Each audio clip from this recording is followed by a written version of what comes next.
DJI Nano 能够实现创意无限的拍摄视角，这只是它的外表，但是它真正最大的亮点是能跟旗舰运动相比肩的画质，还有出色的电池续航。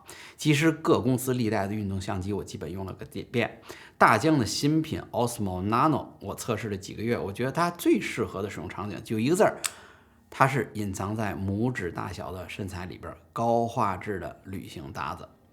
Osmo Nano 这个分体模块式的结构呢，我并不陌生。几年前在 Action 2的时代就采用这种类似的设计，但是限于当时的技术，确实存在比如拍摄的过热、续航表现不好的这种情况。Nano 新的涂上模块增加为更大的1.96英寸高亮度的 OLED 显示屏。时隔几年 ，Osmo Nano 会给我们惊喜吗？我们用实拍的画面跟大家聊聊这台相机的进化，包括它的画质、续航，还有生态设计。欢迎收看《采风摄影生活杂志》，我是大马猫本。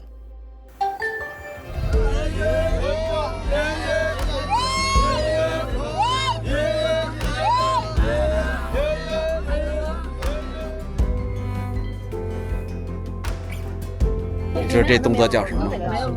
叫卧槽。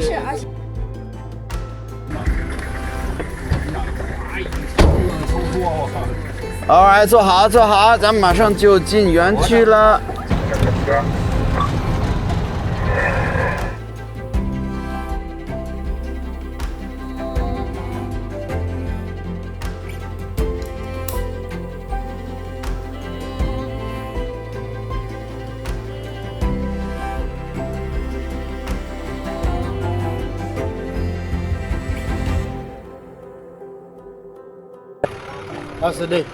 Very good. It's long drive. Yeah.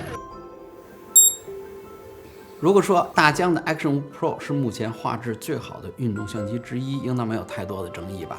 Osmo Nano 的画质跟这款旗舰运动相机的画质能够达到同一水平，所以这次我去非洲旅行拍摄，我是把 Osmo Nano 作为主力的拍摄相机之一，承担了大多数第一视角人称的这个画面。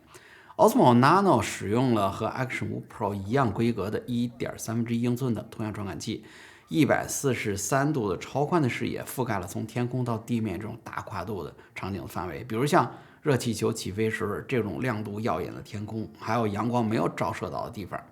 拇指相机大多数情况下呢，我都是把它当成旅行记录仪来作用，没有太多的心思去控制它的曝光，所以就依赖它记录10比特 D-Log 这个 M 的画面，然后动态范围13.5档的这个范围，能让亮度的地方不过曝，暗部呢还有一些的后期制作的细节。抛开体积聊画质都是耍流氓，这台只有区52克拇指大小的运动相机，我觉得它的4K 的画质是足够大多数人需要的。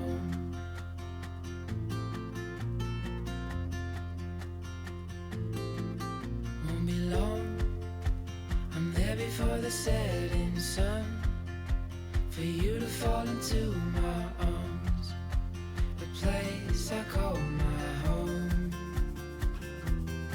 I was looking to belong when I already found my home.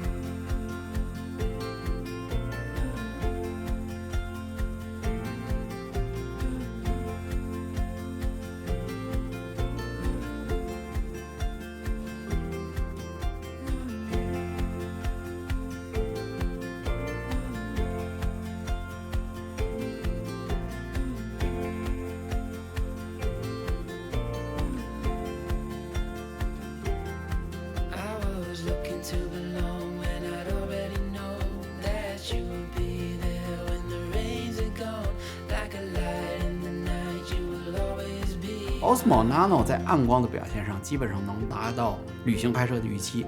旅行中呢，我们总有这种会进入暗光环境拍摄场景，比如像我们大白天进入到马赛人住的那个土屋，墙上只有一个洞，这就算是窗户了。还有平时我们在肯尼亚拍摄动物，都是选择一早日出或者是黄昏，因为这时候动物的行为最活跃，该吃饭的吃饭，该捕猎的捕猎。拍摄的光线也有戏剧性，我对 Osmo Nano 暗光的表现是绝对有信心的。Nano 最大光圈 2.8， 在暗光环境拍摄测试之后呢，我发现如果您对画质特别有要求高的朋友，我建议可以把感光度手动上限调到 ISO 6400，在画面细节和曝光中得到一个很好的平衡。如果您要是在拍这种日转夜的延时的时候呢，感光度我一般放在 ISO 400到800之间就可以了。像这种在车内拍摄的画面，天空的晚霞或者车内的细节，我可能都需要。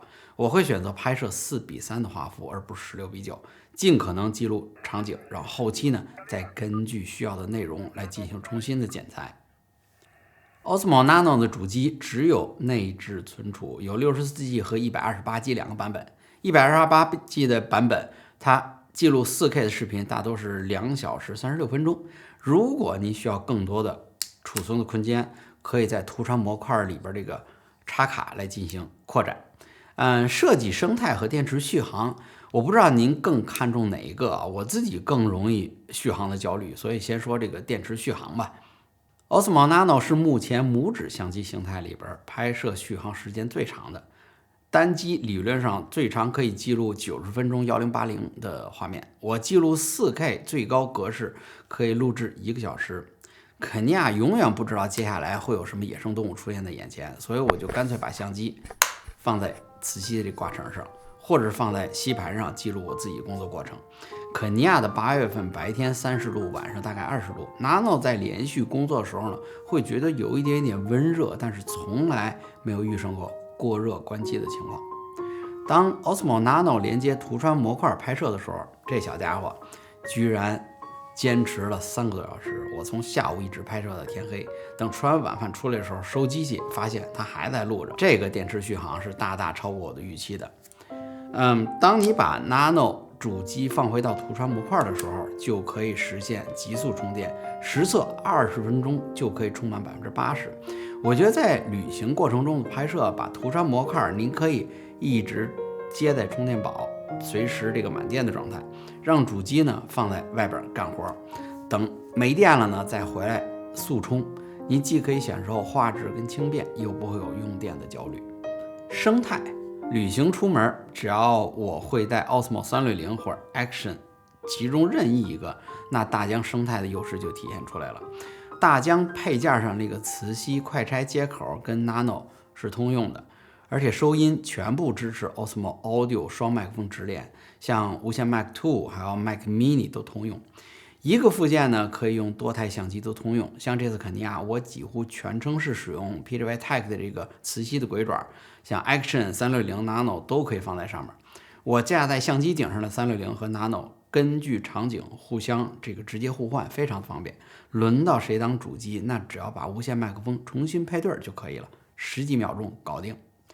Nano 的磁吸卡榫结构和 Action 的外观是一样的，它能跟 Osmo 其他的磁吸接口通用，但是里面呢是有一点点的改进的，就是它是双面吸附，你可以把屏幕正着接或者反过接来，这样的话你就可以实现自拍，或者是翻过来拍别人，或是干脆取下来把这个屏幕往吸盘上这么一放，你低头就可以观看取景。和 Action 5 Pro 一样的画质，能解放双手拍摄自由自在。当旅行拍摄不再有带着相机这种累赘，或者没有这种举着挂着相机这种羞耻感，那拍起来 vlog 那不就是不怕张不开嘴了吗？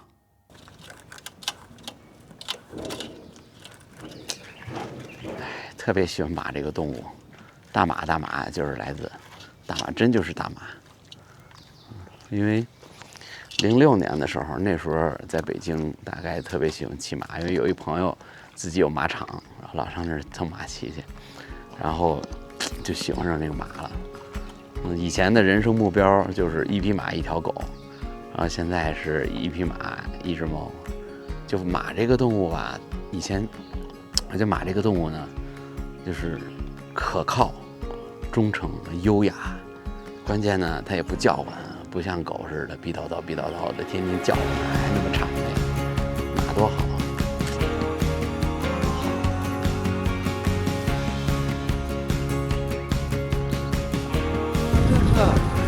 Welcome to Kenya more and more. Thank you. I will. This is my friend John.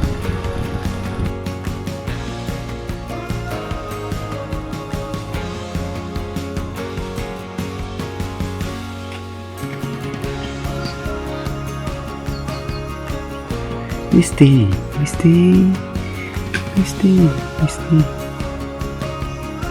Misty, Misty. Good boy. 总结 Osmo Nano 和 Action 系列最大的区别是什么？这两个之间怎么选？我觉得 Action 呢是一体的结构，而且是可更换电池，我觉得整个来说更耐操，而且它呢有专门的深潜壳，能在水下长时间停留。Nano 呢，它的主机也是10米防水，涂装模块呢是防泼溅。Action 总体我觉得适合那种使用环境上或者使用频度上的这种重度用户。Nano 呢主要还是当来这个应付普通的生活场景，或是给 Action 当一个补充机位。那 Nano 和 Pocket 看起来都挺好玩，那怎么选？你可以看一下我之前的是怎么选择 Action 和 Pocket 内容。其实这两种好玩的定义不一样。Nano 是那种古怪精灵、天马行空的这种好玩 ，Pocket 呢是创作和拍摄这种好玩。我觉得 Nano 适合的人群更广泛。那个无论是你不敢把相机拿出那种社恐，还是说随手就可以拿出来拍摄这种社牛，我觉得都可以轻松驾驭 Nano。好了，今天呢就是用一些实拍的场景跟大家介绍一下大疆新出的拇指相机 Osmo Nano。有什么问题的话，希望大家在评论留言。感谢收看本期的节目，我是大马莫文，咱们下期再见。